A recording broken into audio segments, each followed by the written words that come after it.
Very good ka ngayon na. Very good ka ngayon kasi binisita ko, sinurprise kita. Kasi sabi ko, puntahan natin, surprise natin si Kuya July.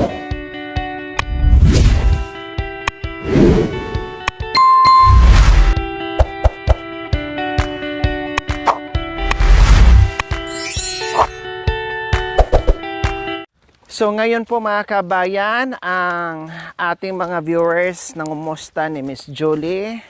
So ngayon papunta tayo ngayon ni Jolie. Kumusta kaya si Jolie? Yan ang mga tanong ng ating mga mapagmahal na mga viewers. Lalong-lalo ng ating mga sponsors, no, na nagbigay ng biyaya. Oh, wow! Hala, ang laki na niya, kuya. Matapang ba kaya? Matapang ba? Hindi po. Hello, Miss Jolie. Ang laki na niya. Itim na itim. Hello. Wow.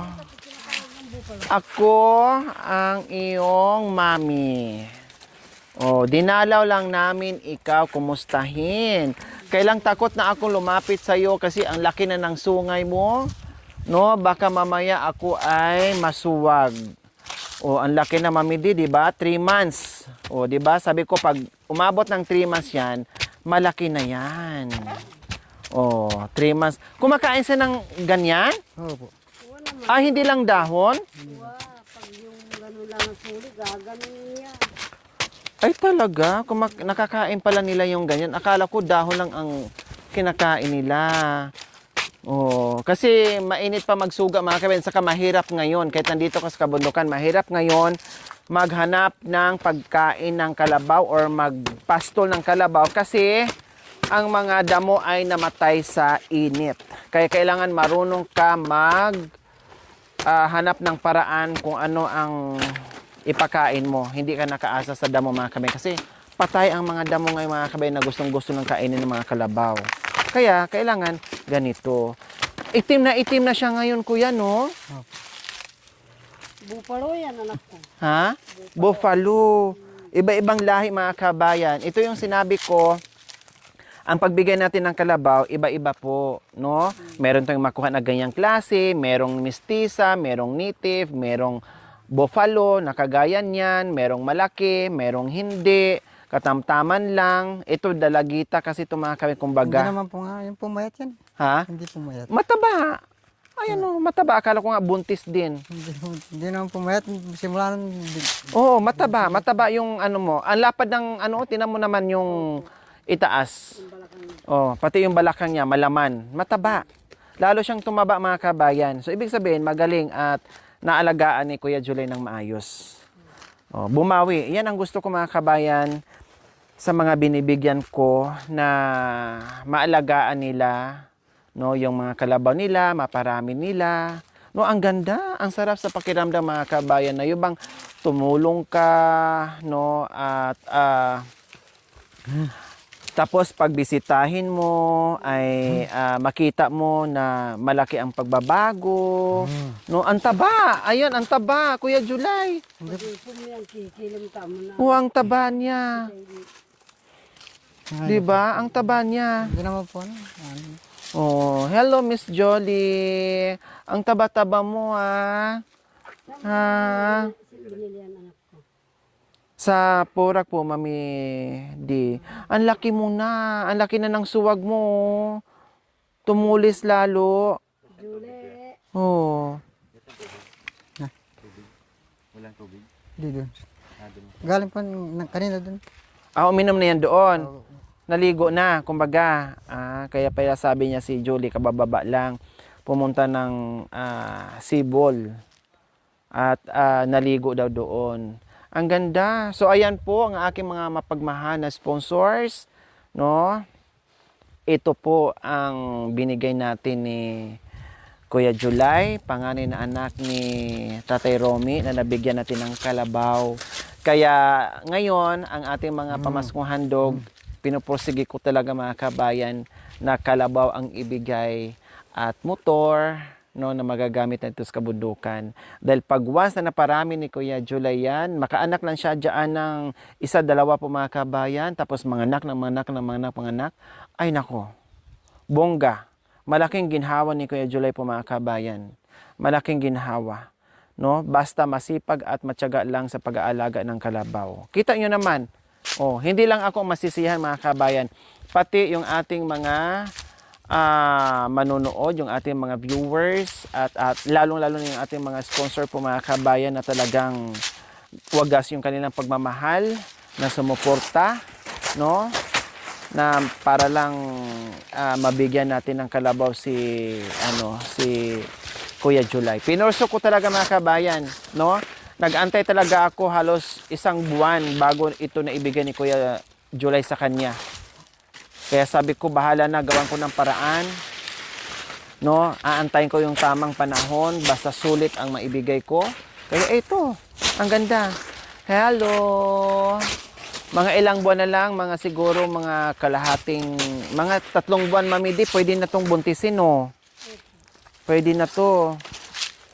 Pwede na yung mga kabayan, mga 3 buwan pa.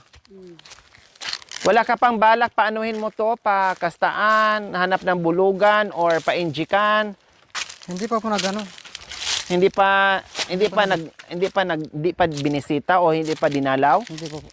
Ay.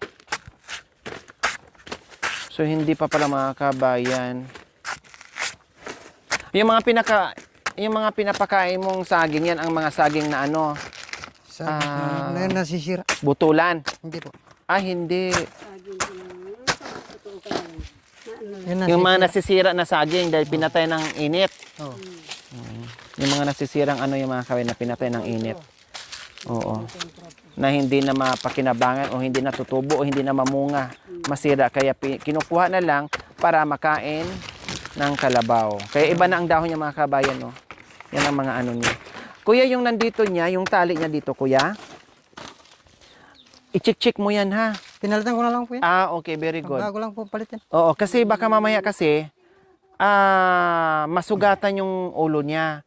Tapos magkaroon ng maggots, sayang. Kala ko nga umalis eh. Bakit? Tinali ko dun. Oh. Tapos pumunta siya dun. Na ano to? Nakawala na putol ito. Yung dito. Oo. Bago lang gawa ko yan. Tapos, nakawala. Buti nahuli mo, nagpahuli din siya. Nag-hold. May ba yan sa sa ilong niya? Dati pa? Hindi, bago. Nilagyan mo? Nilagyan. Ang galing mo Para ganunin mo lang anak. Oo, madaling Makakahinga pa ba siya dyan? Oo, anak. Kailan mo din lagyan? Matagal. May 3 na buwan. Nilagyan mo rin pala kaagad nung Pagdating nung di ko siya masakyan.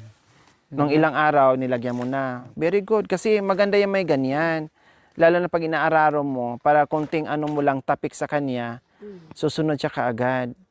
Tama, para hindi magkakasugat yung ulo niya sa may bandang sungay. Oo. Kasi pag nasugatan yan, langawin ng langawin, magka-infection. Konti yung niya eh.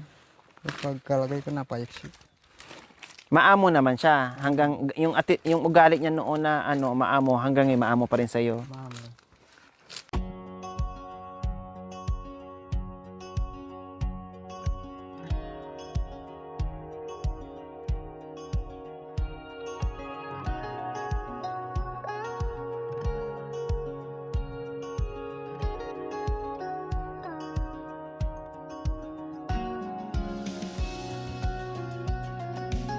Ilang buwan na lang, na yan?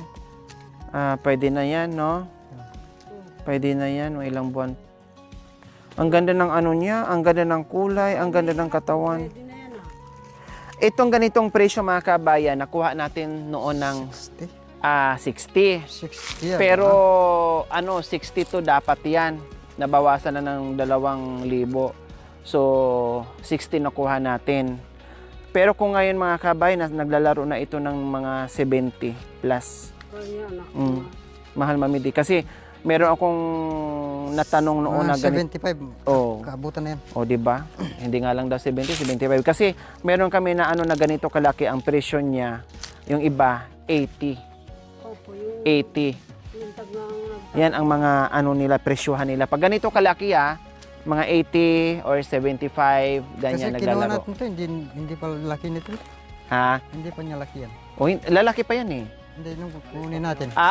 Ay, oo. Nung kinuha natin to, ano pa? kali, Oo. kali, kagaya nung kay ano. O kay Tatay Okra. Tingnan mo naman kay Tatay Okra ngayon, nagulat tayo. Ganun yata. Hindi. Ay, hindi. Mas malaki pa doon kay Tatay Okra. Nung nakuha namin. Kaya nga 60,000 siya eh, kasi malaki siya. Yung kay Tatay Okra, 47 mil lang yun. Ito, di mo na ito maipasa ng ano. Naku, 75 or 80,000. Yan ang presyo dyan, mga kabayan. Oo, kasi ganyan na. Lalo na sa mga iba na naku, baka ibenta pa sa iyo yan Ay, ng 90. Isang daan yan. Oh, pag sa bayanan eh. Sabay. Isang daan na yan. Mm.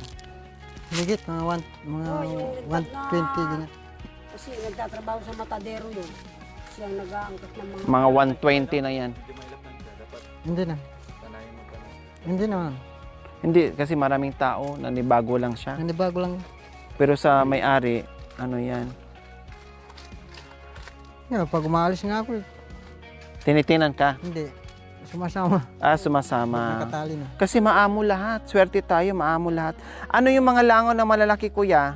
Ano lang yun? Nag-ano. Wala yon? Wala lang. Hindi naman kinakagat siya? Hindi naman po. Yan ang ingatan mo na magkaroon siya ng sugat-sugat. Pag ganyan, gamutin mo kaagad. Gamutin mo bumili kaagad. ng ano pang spray ng ano. Para maalis yung mga ano niya, kuto niya. Nakakatuwa ka naman, Miss Jolie. Ang laki mo na. Padamihin mo to, kuya, ha? Opo. Kaya kung hindi ka maparaan sa kalabaw, hindi makakain na ibang kalabaw yan. Uwa. Sa iba, hindi kakain yan. Kung hindi ka marunong mag-ano. Huminga ako ng pulot eh. Kasi pag tuyong-tuyo na, ilalagay ko lang dyan. Para maano siya ng uminom ng tubig. Ang alam ko lang dahon ang kinakain. Yung pala, pati yung Kasi kinakain pala niya. Kasi malambot eh, kahit may ano parang tubig. Sa bagay, matubig. Malamig kasi ang malamig kasi ang saging.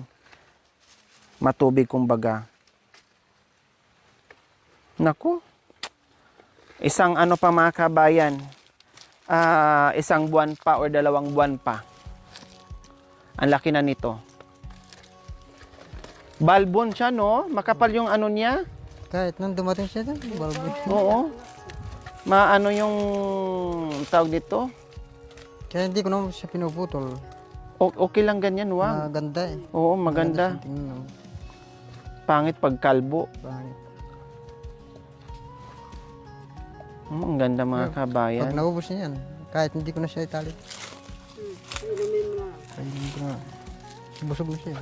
Kumusta ngayon kaya July na meron ka ng inaalagaan na kalabaw na nakita mo ng malaki? Ano sa pakiramdam mo ngayon? Masaya po. Masaya ka na Masaya po na yung kahit hindi ko kasama yung asawa ko, dyan lang nalilibang na po ako. dahil meron nandiyan si Miss Jolie. Opo. Nalilibang na kayo. Anong klaseng libangan na nagagawa nyo ni Miss Jolie? Pag wala akong ginagawa, dinadala ko siya sa tubig. Tapos, anong ginagawa niya sa tubig? Lumalangoy, marunong ba ito lumangoy? Pinapaliguan ko po siya. Pinapaliguan. Sapa ba? Opo. Malaki ba ang lubugan niya? Malaki naman. Marami sila doon na naliligo na kalabaw? Meron Or, din dyan. meron din. Kaso pag ako nauna, maaga ako makakit. Kasi maano eh, ano lang, sakto lang silang mga 5. Very good ka ngayon na. Very good ka ngayon kasi binisita ko, sinurprise kita. Kasi sabi ko, puntahan natin, surprise natin si Kuya July. Kung napabayaan ba ang kalabaw at hindi. Mukhang bumawi ka ngayon sa akin sa kalabaw mo dahil naalagaan mo naman ng maayos. O yan ang gusto namin. Kaya hindi po ako nakasama noon. Siya rin po yung Ano nangyari? Na-open mo na hindi ka nakasama. Bakit ano nangyari na hindi ka nakasama? wala akong mapapag-iwanan. Baka mamatay siya sa init. Yung sa anong Kung ano. sa pagtalian ko. Hindi Po- pa naman siya sanay sa talian sa may ganyan. Oo. Sa gulin. Sandali may ano siya. Napupulupot. Oh. Kaya hindi ko na siya magano tinatali. Kinapakain mo lang sa ganyan. Pag Tapos ang umaga, tali mo, yung ganyan lang kaano. umaga, iano ko siya. Hindi mo niya mamaubos yung kinakain niya, makaano ng tali. Oo, kasi grabe eh, kung sino-sino lang inutusan ko dito na para makasama ka. Pero wala. Andun ako sa dulo, nagpuso ko. Sino nun. kasama mo? Ako lang mag-isa. Saan si Miss Jolie noon? Nandun siya sa Kas- taas. Hindi mo kasama doon sa dulo. Hindi ko kasama namin sa dulo. Dito lang sa buka. Doon siya nakatali. Ilang araw ka doon? Dalawa. Dalawa. Kung umakyat kayo sana Sino kasama mo doon? Ako lang po nag-isa. Kung umakyat sana kayo ako, nakita niyo kalabaw. Eh kaso dito lang sila, diretso na pa. Makikita nilang kalabaw. Pero makikita nilang kalabaw, eh ikaw, hindi ka makita. Makita ko, tawagin lang ako doon. Pwedeng tawagin naman din. Nagpapasan kasi ako noon, ganyan oras eh, nagpasan ako ng 3 sako. Kailang, ang punta nila dito lang. Dito. Or dyan sa bahay mo. Doon sa bahay, saka dito. Hindi na siya dumiretso sa ano. Nagtanong sila doon, kaso hindi naman dumiretso doon sa taas. Kung saan yung dulo. Oh. Pag O nung nabalitaan mo na... umaga, nalaman ko na lang, umalis po kayo. Kasama si Mimi. O, anong naramdaman mo na naman na hindi ka napasama? Ano lang po, parang magagalit ka ako si Tita Lori, hindi naman ako nasa. Hindi naman ko galit. Ganun lang po yung naisip. Pinalaki ko talaga tong braso ko kaya July. Pinaghandaan talaga kita. Yung naganda. O syempre, nagalit ako nung panahon na yun at nagtampo. Kasi syempre sa kagustuhan ko nandyan ka. Kasi kumbaga, nung reunion, wala ka. Gusto kong ulitin ulit, babawi, na buong-buo na talaga kayo. Kailang wala ka na naman. O syempre, ano bang maramdaman ko? Syempre, magalit ako, magtampo ako. Pero yung galit na yun, ano lang, parang dahil lang yung nagtatampo, dahil yung sa kagustuhan na mabuo kayo, na wala ka. Pero yung galit na yun, lumipas na, wala na. Alam mo naman ako, magbunganga lang, magsasabi lang, pagkatapos wala na. O ngayon, nagsasalita ako, halimbawa, magalit ako ngayon, maya wala na. Buladas na naman, tawanan na naman. Ganun lang naman ako. Diba? So, sabi ko sa kakana lang, pag nakita kita, humanda ka sa akin, wala. Nakita tayo kanina, ako ang humanda kasi baka mamaya ihulog mo ako doon sa motor. Kanina, ano mo? Buti hindi ka nagtago kanina na nagtawag ako, Jolay! Hindi po, narinig ko po, bakit kaya may tumatawag doon ka? Pero narinig mo na binanggit ko July. Yeah. O tapos anong inisip mo? Sino kaya yon? Hindi ko kayo naboses eh. Perang pa ako ng motor ka, katakot. O buti dumiretso ka na nakita mo akong ako. Hindi ka bumalik.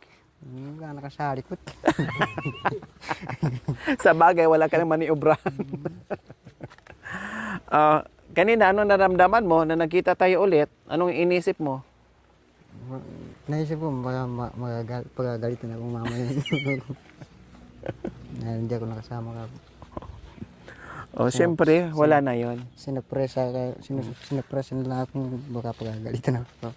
Wala na yon, no? Matagal lang nawala yon, kahit kinabukasan wala na, no? So ganun na lang, alagaan mo si Miss Jolie, natuwa ako. Hindi lang ako matuwa nito, Kuya July, pati yung taong nagbigay ng biyaya para magkaroon ka ng kalabaw ay tuwang-tuwa ngayon dahil hindi mo napabayaan, no? Pero mas lalo sa nang masaya, no, at matutuwa kung ang asawa mo hindi mo mapabayaan. Huwag mo rin pabayaan, ha? Ibig kong sabihin, kahit hindi kayo magsama, sige, umiiwas para hindi dadami yung bata. No? Kasi mga kabay, may rason din po mga kabay kung bakit hindi lagi sila nagsasama ni Kuya July and Ate May. Kasi iniwasan din nila na mag-anak na naman. Kaya medyo ano muna sila, para maiwasan, laylo muna. Baka matukis, yung mga ganyan. So laylo muna. dito muna schedule para maiwasan. Kasi parang hindi ata hiyang si May gumamit ng mga pang-control and everything. So, dito muna schedule. Kahit hindi kayo magsama sa isang bubong, no? Pero huwag mong kakalimutan yung obligasyon mo pa din bilang tatay na dalawin mo, silipin mo, no? Bigyan mo ng pagkain, lalo na nag-aaral ang mga anak mo, pagkain. Kung ano yung pangangailangan ng bata, kung ano yung kaya mo, ibigay mo. Ha? Ibigay mo. Kaya nga binigyan kita ng kalabaw. Kaya nga ako sabi ko na sa aking sponsor, nakikiusap ako, Nanay Mia, please, pakiantay-antay muna ha. Gagawa po ako ng paraan, madagdagan ko po ang pera para sa kagustuhan ko na mabigyan ko ng kalabaw si Kuya July para magiging katuwang sa hanap buhay para sa mga anak niya, para sa pamilya niya. Kaya, mas pinili ko na bigyan kita ng kalabaw na hindi shopping at pagkain para magamit mo sa paghanap buhay. Kaya ang purpose dyan, para sa'yo na magiging magaan ang trabaho mo at para sa mga anak mo na nag-aantay doon ng papa na para hatiran ng pagkain. Hindi ko kine-question yung pag-iinom mo, no, yung kung ano man minsan napapainom ka, o sige, no problem diyan. Kasi yan ang yan na yung buhay o yan na yung gusto mo, no, walang problema. Basta may limitasyon lang at wag pa rin kakalimutan ang obligasyon, bahala mag-inom diyan paminsan-minsan, mag-yosi diyan araw-araw, paminsan-minsan inom, may barkada paminsan-minsan, pero wag mong kakaligtaan ang obligasyon mo, priority mo yung pamilya mo, yung mga anak, lalo na yung mga anak mo. Ha? Dalawin si misis mo na walang tukisan, and then si mga anak mo na nangangailangan din at namimiss ang tatay nila siyempre normal, lalo na yung bunso mo ngayon nasana si papa bakit matagal nang hindi dumalaw, nasaan na si papa, o siyempre hahanapin ka, huwag mong kakalimutan, para bang nag-aalaga ka ng kalabaw mo na ayaw mong pumayat ang kalabaw mo, ayaw mong magutuman ang kalabaw mo, ayaw mong mauhaw ang kalabaw mo. So, ganun din si May at pamilya mo or mga anak mo. Ayaw din lang magutom, ayaw din lang mauhaw, ayaw din lang mawawala ka sa buhay nila, mamimiss ka rin nila, hanap-hanapin nila ang tatay nila. Ganun din sa kalabaw na tulad ng pag-aalaga mo, ganun din sa pamilya mo. Ha? Yung hindi baling nauhaw sila sa pagmamahal mo, bakit binsan ka lang, no? Yung pagdalaw mo, matiis ang uhaw ng tukisan, no? Pero ang uhaw na pagdalaw ng pamilya o obligasyon natin sa kanila, hanap-hanapin yun nila. Ha, kuya, ha? Yun lang ang gagawin. Para hindi naman kailangan maging perfect tayo na magulang. Basta gampanan lang natin yung obligasyon natin na para sa pamilya. O, dapat maging dapat maging masaya ka o lalo ka pang sipagin o magiging inspirasyon mo si Miss Julie na lalo kang sipagin sa paghanap buhay mo. Kasi meron ka ng katuwang, ilang buwan na lang, pwede mo nang lagyan ng parasay yan. Diba? Pwede mo na lagyan parasay, lalo na pag dumami yan, lalo kang sisipagin, matutuwa ka kasi meron na namang another kalabaw na naman. Kalabaw na naman. Oh. Padamihin mo, ha? Padamihin mo. Nagpresyo-presyo lang tayo noon, pero hindi natin ibenta ha? Presyo-presyo lang yon. Ibig ko sabihin, kinukumpara ko lang yung mga kalabaw ngayon, ganito kalaki, ganito kaliit, yung ganyan ang presyuhan. O sabi nga ni Kuya Joel, sabi ko mga more or less 75, pero sabi mo 80. Pero pag sa bayan yan, mas mahal pa. O, mas mahal pa yan sa bayan. Totoo yung mga kabayan kasi alam ko ang presyo ng mga kalabaw. No? Okay, so ganun pa man, Kuya July, ako ay mag-surprise pa rin. Lahat naman ng mga kalabaw na ibibigay natin mga kabayan, basta bigla na lang akong sisipot, kumustahin natin kasi alam ko matuwa tayong lahat. Kaya ngayon, very good si Kuya July. No? Very good dahil ang kalabaw hindi na mapabayaan. At talagang lumaki, tumaba, at maayos na naalaga niya ng bongga. Okay, so ayan po mga kabayan, maraming salamat po muli sa naglaan o nagbigay ng inyong pagmamahal sa aking mga sponsors. Ito na po alaga ni Kuya Julie na si Miss Julie. no, at sa aking mga viewers. Salamat po sa ating lahat sa inyong panonood without skipping ads, no, and congratulations po. Top 5 po tayo muli sa buwan na ito. Kung mag-isa lang ako mga kabayan, hindi po natin masungkit yan. Kayo po ang nagloklok sa akin dyan. Kung hindi nga po, kung wala nga po nag-update sa akin, hindi ko po alam na top 5 po tayo, no? Kasi nakakonsentrate ako sa kabudukan, no, sa pagtulong ko ay sa mission natin. Buti lang meron tayong mga solid viewers, no, na nag-update sa atin. Kaya maraming salamat. Happy kayo, happy ako. Congratulations sa ating lahat. See you next episode. Huwag kalimutan, manood without skipping ads, like and share. God bless us all. We love you all. Bye. Mwah. Mwah, Miss Jolie. Mwah, Miss Jolie. Oh, kilala mo pa ba ako, Miss Jolie? Ha? Kilala mo pa ba ako? Nakalimutan mo na. Palibasa, hindi kita napaamoy sa singit ko eh. Kaya nakakalimutan mo na ako. Dumiretso ang inamoy mo, yung kilikili ni Kuya July eh. Kung alam ko lang, pati singit ko, pinaamoy ko na rin sa'yo para hanap-hanapin mo ako. Thank you for watching. Don't forget to like, share, and subscribe.